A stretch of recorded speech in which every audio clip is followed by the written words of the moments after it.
ইয়া আইয়ুহাল্লাযীনা আমানু হে ঈমানদারেরা কুতিবা আলাইকুমুস সিয়ামু আমি তোমাদের উপরে লিখিতভাবে রেজুলিশনকৃতভাবে রোজাকে ফরজ করে দিলাম।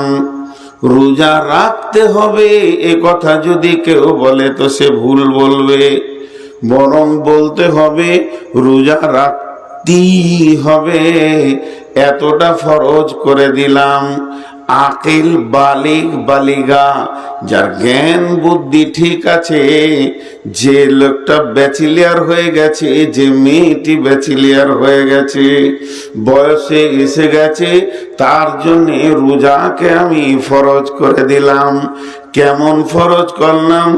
যদি এই উম্মতের ধারণা থাকে যে শুধু আমাদের ওপরই রোজা ফরজ হলো, জি না, কামা কুতিবা আলাল্লাযীনা মিন ক্বাবলিকুম, যেমন তোমাদের পূর্বপুরুষের উপরেও রোজা ফরজ ছিল, তার মানে আগের নবীর উম্মতদেরও রোজা ফরজ ছিল, ওই রকম ফরজ আজও আমি তোমাদের জন্য বানিয়ে দিলাম। অতটাই ফরজ করে দিলাম, রোজা রাখতেই হবে। আয়াতটা স্টপ করে দিলাম দুটা শব্দ বাকি রেখে, আয়াতটাকে স্টপ করে দিলাম দুটা শব্দ বাকি রেখে। এখন দুটি কথা বলবো, আল্লাহকেই জিজ্ঞেস করি, সবাই মিলে আমরা আবদারের সঙ্গে জিজ্ঞেস করছি, আল্লাহ রোজা কাকে বলে? রোজাটা কেমন? ওর কালারটা কেমন? রোজা ইবাদতটা কেমন? আল্লাহু আকবার। ইসলামের বুনিয়াদ হচ্ছে পাঁচটা। বুনিয়াল ইসলাম আলা খামসিন শাহাদাতি আল্লাহ ইলাহা ইল্লাল্লাহ ওয়া আশহাদু আন্না মুহাম্মাদান আবদুহু ওয়া রাসূলুহু ওয়া ইকামাস সালাতি ওয়া ইতাইজ যাকাত ওয়া সাওমি রমাযান ওয়া হজ্জিল বাইতি মান ইসতাতাআ ইলাইহি সাবিলা। ইসলামের বুনিয়াদ পাঁচটা। একটা মিনিট, 3টে মিনিট এখানে একটু সময় দেন আপনারা ব্রেনকে খুলে। তার মধ্যে হলো একটা কালেমা, আমি বেঈমান। আপনি রাগ করে আমার দিকে আঙ্গুল তুলে বলছেন আপনি বেঈমান, মেনে নিলাম আপনার চোখে আমি বেঈমান, কিন্তু আমি যখন শাহাদাতে সাক্ষী দিব কালেমার, আশহাদু আল্লা ইলাহা ইল্লাল্লাহ ওয়া আশহাদু আন্না মুহাম্মাদান আবদুহু ওয়া রাসূলুহু, আপনি আর বেঈমান বলার অধিকার রাখেন না। আপনি আর আমাকে বেঈমান বলার অধিকার রাখেন না। আমরা এখানে এতগুলি লোক বসে আছি, কোন একটা বিধর্মী এসে এখানে কালেমা শাহাদাতের সাক্ষী দিল, তো আপনারা সবাই বুঝতে পেরে গেলেন কি নারী, কি পুরুষ, কি শিশু, কি বৃদ্ধ, কি বুঝলেন যে আজকে এই লোকটা কালেমা পড়ে ইসলামে ঢুকলো। তাহলে কালেমা শাহাদাতের সাক্ষী দেওয়া, এটা বোঝা যাচ্ছে যে সে কালেমা শাহাদাতের সাক্ষী দেয়, আল্লাহকে আল্লাহ মানে, রসুলকে রসুল মানে। একটা ঝামেলা মারলাম। নাম্বার 2, আপনি মসজিদে বসে বসে তসবিহ করছেন সুবহানাল্লাহ সুবহানাল্লাহ, আর আমি গিয়ে নামাজ ধরলাম আল্লাহু আকবার। ইনি ওইদিকে পার হয়ে যাচ্ছেন, আপনি বলবেন যেন না, নামাজ পড়ছে। আমি যে কিয়াম করছি, আমি রুকু করছি, আমি সাজদা করছি, আমি তাসাহুদে বসছি, তো ওঠা বসা দেখে মনে হচ্ছে লোকটা নামাজ পড়ছে, লোকটা সালাত পড়ছে, লোকটা তার আল্লাহর কাছে যে স্বীকার করেছে আমি তোমার গোলাম, সে গোলামিত্ব করছে, বোঝা গেল। নাম্বার 3, আমার মাল মেলাই, অনেক মালের আমি মালিক, এখন আমি রমজান মাস এসছে, যাকাত দিব। আমি যখন যাকাত দিচ্ছি তখন আপনি বুঝতে পারছেন লোকটা যাকাত দিচ্ছে, মালের ট্যাক্স বের করছে, মালকে পবিত্র করছে। যাকাত শব্দের আবিধানিক অর্থ হলো পাক করনেওয়ালি, পাক করনেওয়ালি, মালকে পবিত্র করছে, এটাও বোঝা গেল।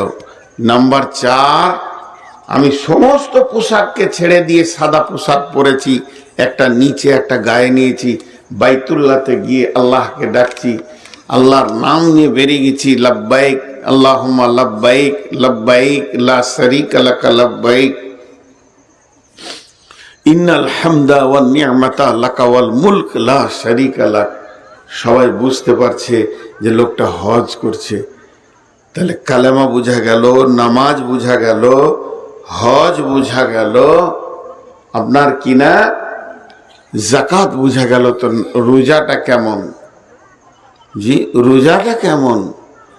তোমায় ভালোবাসি আল্লাহ, তোমায় ভালোবাসি, তোমায় ভালোবাসি বলে তোমার কাছে আসি। শকতে সে সন্তোষিতে ভরা একটি মাস, উষা হতে নিশাবতী থাকি উপবাস। আমি রোজা রাখবো কেমন করে? আল্লাহ রোজার রূপটা বলে দেন, রোজার বর্ডার বলে দেন। আল্লাহ নবীজি সলাতের বর্ডার বলেছেন যে তাসলিমু তাহলিলুহা ওয়া তাকবীরু তাহরিমুহা। তুমি যখন তাকবীরে তাহরিমা বাঁধবে, এটা নামাজের শুরু হবে, আর যখন তুমি সালাম ফিরবে তো তোমার নামাজ শেষ হয়ে যাবে। তাহলে নামাজের একটা বর্ডার পেলাম। তাহলে রোজা কাকে বলে? রোজা হলো তুমি সুবে সাদেকের আগে সমস্ত খাওয়া পান করা ক্লিয়ার করে নেবে, তোমার প্রয়োজন মতো তুমি খাবে।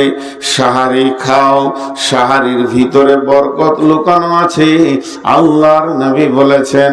তাহলে আপনারা আমরা সাহারি খেয়ে নিলাম, এরপরে তুমি খেতে পাবে না। সকালে চা চলবে না, মাছ মাংস চলবে না, রুটি ভাত কিছুই চলবে না। দুপুর বেলায় এক গিলাস পানি আমি বেশি কিছু চাই না, বলে এটাও তোমার চলবে না। চলবে না তো চলবে না, গরুবু শামস পর্যন্ত চলবে না। যতক্ষণ পর্যন্ত সূর্য না ডুবেছে অতক্ষণ পর্যন্ত চলবে না। পশ্চিম গগনে সূর্য ডুবে গেল, আমার আপনার কিনা মাগরিবের আজান হয়ে গেল। সাদা ভাষাই বলে দি, ফজরের আগে থেকে মাগরিব পর্যন্ত আমি খেতে পেলাম না, আমি পান করতে পারলাম না। আমার দ্বারা খাওয়া পান করা সমস্ত কিছু বিরতি করতে হলো। শুধু তাই নয়, এই পর্যন্তই শেষ নয় বন্ধুরে। যদি আল্লাহকে বলি, আল্লাহ পৃথিবীর মহিলা তো আমার জন্য হারাম, তবে একটা মেয়েকে আমি হালাল করেছি, যাকে আমি মহারানা দিয়েছি, যাকে আমি বিবি বলে কাছে এনেছি, ওই মহিলাটা তো আমার জন্য হালাল। তাহলে এই ক্ষুধার্ত অবস্থায় একটু সময়টা কাটিয়ে নেব, দুপুর বেলাটা জোহর থেকে আসর পর্যন্ত স্বামী স্ত্রীর দৈহিক আনন্দটা করে নিব। আল্লাহ বলছে খবরদার চলবে না। তার মানে খেতেও দেবে না, পান করতেও দেবে না, বিবির কাছে আপনাকে আমাকে যেতে দেবে না। চারিদিক থেকে যেন আমি প্রতিবন্ধকতার ভিতরে পড়ে গেলাম। এখন আল্লাহ তাবারাক ওয়া তাআলা বলছেন, কেন আমি এই রোজাকে এত সম্মানী বানিয়েছি? ইন্নামা ইয়াতরুকু তাআমাহু ওয়া শারাবাহু। আর আমার গোলামেরা তারা আমার জন্য খাওয়াটা ছেড়েছে, আমার জন্য পান করা ছেড়েছে, আমার জন্য বিবির সঙ্গে সম্পর্ক ছেড়েছে। আমি আল্লাহ হুকুম করে দিয়েছি, তাদের জবানকে তারা বন্ধ করে দিয়েছে। এর জন্য রোজার বদলা আমি আল্লাহ নিজে হব। তার মানে না খাওয়ার নাম হলো রোজা। সাদা ভাটায় দুটি কথা বললাম, এবার আমি একটু যুক্তিতে যাব 5টা মিনিট, তারপর আবার কোরআনের আয়াতে আসব। যুক্তিটা কি? যে আল্লাহ আমাদেরকে খেতে দিল না, পান করতে দিল না। একটা হলো মহব্বত, একটা হলো রাগ। একটা হলো মহব্বত, একটা হলো রাগ। জি, মানুষ রাগে, দুটা কথা আগে বেড়ে যাচ্ছে। আমার ভিতরেও রাগ আছে। যে পুরুষের রাগ নাই সে পুরুষ নয়, সে হিজড়ে। জিহাদের মতো ইবাদতটা করতে গেলে রাগের দরকার আছে। উজুবিহীন যেমন নামাজ হয় না, উজুবিহীন নামাজ হয় না, উজু ছাড়া নামাজ হয় না, রাগ ছাড়া জিহাদের মতো ইবাদতটা হবে না। রাগ ছাড়া মানুষের একটা অভ্যাস আছে, আমি যখন খুব যদি রেগে যাই, পাঁচজন এসে বলবো আপনি মৌলবি মানুষ, রাগ করছেন কেন? তার মানে মৌলবিদের জন্য জিহাদ কি মাপ আছে? মাপ নাই। তাহলে রাগ আমাকেও রাখতে হবে। আর পজিশন বুঝতে হবে যে মানুষকে কখন কথা বলতে হয়, কখন মিষ্টি বলতে হয়, কখন আমি রেগে আছি আপনি মিষ্টি করে বলেন, আপনি রেগে আছেন আমি মিষ্টি করে বলবো, তবেই পৃথিবী চলবে। জি ভাই, এক হুজুর মৌলানা সাহেব মানুষ বাথরুমে যাচ্ছে তাড়াহুড়ো করে বালতি নিয়ে, এখন ওর নিম্ন চাপ উঠেছে, এমন সময় গিয়ে একজন বলছে আসসালামু আলাইকুম। কেমন লাগবে? কাপড়ে পায়খানাই হবে। এই অবস্থায় পজিশন বুঝতে হয়। কিছু ছেলে আছে পজিশন বোঝে না। তো যে কথাটা আপনাদের সামনে আমি বলতে চাইছি যে একটা হলো রাগ আর একটা হলো মহাব্বত। রাগ কেমন? রাগ কাকে বলে? উদাহরণ একটা, ছোট একটা ভাই আছে, উদাহরণটা মন দিয়ে শুনেন। ছোট ভাই ক্লাস 3-তে কিংবা 4-এ পড়ে, স্কুল যায়নি। বড় ভাই এসে বলছে তুই স্কুল গেলি না? মানে স্কুল গেলি না কেন? তুই চুপ করে আছে, মারেছে একটা কানে চর। স্কুল যাবি না? বড় ভাই মেরেছে। ও রাগ করে নিলে ভাত খাবে না। মারলে কেন? উইও বাপের বেটা আমিও বাপের বেটা, আমাকে মারবে কেন? ভাত খেলো না, শুয়ে আছে। জোহরের নামাজ হয়ে গেল, শুয়ে আছে। মা ডাকছে, বোন ডাকছে, খাবো না। তখন মা বলছে বড় বেটাকে, মেরেছিস তুই? ডাকগা, খাইনি কো আজকে। ও রাগ করে। তখন বড় বলছে উনা খাগা, ওকে আমি ডাকতে দিতে পারবো না। এটা একটা কথা। আর খান খান, জি মৌলানা সাহেব এসছেন? বলে হ্যাঁ। নাস্তা খান? না খাও না। তো ভাত খান? না ভাত। রুটি খান? না খাও না। তো এক কাপ চা খান? দরকার নেই। তার একটা পান খান। এই খান খান এটা হলো মহব্বতের প্রতীক। খবরদার খাবি না, এটা হলো রাগের প্রতীক। অথচ আমার আল্লাহ লাখো মায়ের থেকে মহব্বত বান্দার উপরে বেশি রাখে। আল্লাহর দাবি মায়ের থেকে লাখো কোটি গুণের মহব্বত বান্দার উপরে আল্লাহ বেশি রাখেন। আল্লাহ যে কত মহব্বত, কেউ বলে 99টা মায়ের থেকে, কেউ বলে 1000 মায়ের থেকে, কেউ বলে কোটির। জিনায়ের কোনো হিসাব নাই। একটা মায়ের মহব্বতের সঙ্গে আল্লাহর মহব্বতের কোনো তুলনা করা যাবে না, এত মহব্বত। কিন্তু বন্ধু, দুটোর মধ্যে পার্থক্য কি? যদি কোনো ছেলে না খেয়ে রাগ করে, মা বেচैन হয়ে যায়। বেটা খেয়ে নাও। যদি কোনো ছেলে না খেয়ে রাগ করে, মা বেচैन হয়ে যায়। আর আমার আল্লাহ দাবি করছেন আমার মহব্বত বেশি। আবার পুরা একটা মাস আমাদেরকে একদম শুবে সাদেক থেকে সূর্য ডোবা পর্যন্ত খাওয়া পানাহার থেকে বিরত রেখে দিয়েছে। তাহলে কাজের সঙ্গে দাবির তো মেল হচ্ছে না। আল্লাহর দাবি মহব্বত বেশি, কিন্তু কাজের দিকে এগিয়ে দেখছি আমার রব কিন্তু কাজের ময়দানে গজবটা বেশি দেখাচ্ছে। জি না বন্ধুরে, চলেন আবার আয়াতে যাই। বিসমিল্লাহির রহমানির রহিম। ইয়া আইয়ুহাল্লাযীনা আমানু, হে ঈমানদারেরা, কুতিবা আলাইকুমুস সিয়াম, হে আমার গোলামেরা, ওরে আমার মুমিন বান্দারা, তোমাদের উপরে আমি রমজান মাসের সিয়ামকে ফরজ করে দিলাম। একদম অপরিহার্য বিবেক যদি তোমার থাকে, যে শর্তগুলিতে তুমি মাপ পাবে, সফরে পাবে, অসুস্থতে পাবে, পরবর্তীতে রেখে নেবে, মেয়েদের মেন্স হলে পাবে, পরবর্তীতে রেখে নেবে, সমস্ত শর্তকে ধরে বাদ দিয়ে তোমাদের উপরে আমি ফরজ করে দিলাম। যেমন ফরজ করেছিলাম তোমাদের পূর্বপুরুষের উপরে। এখন যদি আল্লাহকে জিজ্ঞেস করি, মাবুদ তুমি এত কঠিন একটা ইবাদত দিলে, লাভটা বলে দাও। আমার রব বলছেন লাআল্লাকুম তাত্তাকুন, লাআল্লাকুম তাত্তাকুন। রোজা একটা ডাইসের নাম, রোজা একটা ফর্মার নাম।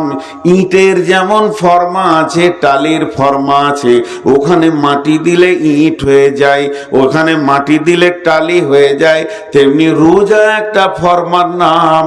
এর ভিতরে যে ঢুকবে ও মুত্তাকি হয়ে যাবে। আমি রোজাকে এমন পেটেন দিয়ে বানিয়েছি, রোজার ভিতরে ঢুকলি অটোমেটিক সে মুত্তাকি হয়ে যাবে। লাআল্লাকুম তাত্তাকুন। আমি বান্দা তোমাদেরকে না খাইয়ে রাখছি, তোমাদেরকে আরো আপারে তোলার জন্যে। তুমি বুঝবে না, তোমার সে জ্ঞান নাই, তোমার বুঝার সে জ্ঞান নাই। আমি তোমাদেরকে মুত্তাকি করতে চাইছি। কোরআন হাদিসের ভিতরে, কোরআন এবং হাদিসের ভিতরে যতগুলো সাতা আছে, যতগুলো দরজা আছে, যতগুলো ক্লাস আছে, যতগুলো সেকশন আছে, সব থেকে দামি সেকশন হচ্ছে মুত্তাকি, পরেজগার হওয়া। মুত্তাকি পরেজগার হওয়া। আল্লাহ বলছে তোমাদেরকে আমি রোজাতে মুত্তাকি বানাই। তোমরা বানবে না, আমি বানাই। তোমরা বানবে না, আমি বানাই। আমি মেহেরবান, তোমাদেরকে আমি ক্যাপাসিটি করে বানিয়ে নিই। যেমন একটা উদাহরণ দিব আপনাদেরকে, উদাহরণটা মন দিয়ে শুনলে বুঝতে সুবিধা হবে। ভাই আল্লাহকে সাক্ষী রেখে বলছি, মিথ্যা বলিনি। ওই আল্লাহকে আমাকে জান দিতে হবে, কিয়ামতের মাঠে যেতে হবে। প্রচুর সুগার বেড়ে গেছে, 3-4 দিন হলো। যাক, আর একটা জালসা আছে, তারপরে ডাক্তার দেখাবো ইনশাল্লাহ। রমজান মাসে আবার অনেকগুলো সফর আছে, বাংলাদেশে যেতে হবে 15 দিনের জন্য। জালসা নেই, আমি নিজের কাজে যাব। তো যাই হোক, আল্লাহ বানাচ্ছে, আমরা বানবো না, আল্লাহ বানাচ্ছে। সেটা কেমন একটা উদাহরণ দিচ্ছি। আমরা যে নামাজের রুকুনগুলো চেঞ্জ করি, একটা তকবীর পড়ি। তকবীরটা কি বলি? আল্লাহু আকবার বলি না ভাই? একটা তকবীর আমরা সবাই বলি, ইমাম সাহেব বলে, আমরা উঠা বসা করি। সেই তকবীরটা কি? আল্লাহু আকবার। কিন্তু নামাজ, সালাত কাকে বলে? তকবীরে তাহরিমা থেকে শুরু হলো, সালাম ফেরাতে গিয়ে শেষ হবে। সালাতের ভিতরে কোনো চিন্তা করা যাবে? জি ভাই, আপনারা মুখ খুলেন। সালাতের ভিতরে কোনো চিন্তা করা যাবে? এই যে মাধ্যমিক পরীক্ষা হয়ে গেল 3 দিন আগে, এই ছেলেগুলো যদি 0 পায়, লাভ হবে? একবার আপনারা আমার সঙ্গে 2 মিনিট কথা বলেন। 0-র কোনো মূল্য আছে? ডান দিকে যদি বসে, হ্যাঁ, যদিও 0 ঠিক জায়গায় বসালে 10 গুণ বেড়ে যাবে। বাড়বে কি বাড়বে না? তাহলে 0-রও মূল্য আছে। তো হারাম, হারাম, হারাম ভালো জিনিস না খারাপ জিনিস? সবাই বলেন হারাম ভালো না খারাপ? জি, কিন্তু হারাম খারাপ। কাবা শরীফের নাম হচ্ছে হারাম শরীফ, কাবার নাম হারাম। মক্কাওয়ালারা জিজ্ঞেস করে হারাম হারাম, গাড়িওয়ালারা বলবে হারাম হারাম হারাম। আপনি হারামে যাবেন, তাহলে ওটা ভালো না খারাপ? এবার ভেজাল লেগে গেল, ওটা ভালো। এবার পৃথিবীর সব থেকে বড় ইবাদত হচ্ছে সালাত। এর থেকে বড় ইবাদত আর নাই। এটা আল্লাহ বান্দা বান্দা আল্লাহ হয়ে আছে, এখনো কোনো ফেরেশতা মাঝে ঢুকেনি। তো এই এই এই সালাতের প্রথম তাকবীরটার নাম কি? তাকবীরে তাহরিমা। সবাই বলেন তাকবীরে, বাংলায় বলেন হারাম তাকবীর। ওর নাম হারাম কেন হলো এবার বলেন? হারাম দিয়ে শুরু হলো নামাজ, আর শেষ হবে হালাল দিয়ে। কেন হারাম বলা হলো সবাই আপনারা জানেন, তাও বলে দিছি। আল্লাহ তাবারক ওয়া তাআলা নবী বলতে চাইছেন, যখন তুমি ওই তাকবীরটা পড়বে, তাকবীরে তাহরিমা, তার মানে তোমার দুনিয়া চিন্তা হারাম হয়ে গেল, ঘর বাড়ির চিন্তা হারাম হয়ে গেল, তোমার কাছে আর কোনো চিন্তা থাকবে না।